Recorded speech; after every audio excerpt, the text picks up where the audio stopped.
That has got to be one of the most insane ways to slime a nigga. Sending them flying with your feet is OD. So the last two Jedi remaining were Longhead Kiadi and Shaak Ti. So Grievous ended up zoning them both out of their range. Then he drop kicks Kiadi's ass across the stage, taking him out of the fight. And this just left Grievous one-on-one with Shaak Ti. And he was pushing her shit. She was panicking, barely holding on and blocking his strikes. So he ended up knocking the saber out of her hands. Then he comes in to swing on her, but Shaak Ti barely blocks this with the force and gets sent flying into a pillar, and she is out of commission. So the last man standing was Ki-Adi-Mundi with his elongated, dingling head. So Grievous grabbed Shaak Ti's saber and picked it up with his foot.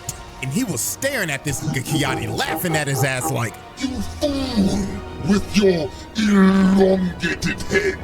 I've been trained in your Jedi arts by Count Dooku."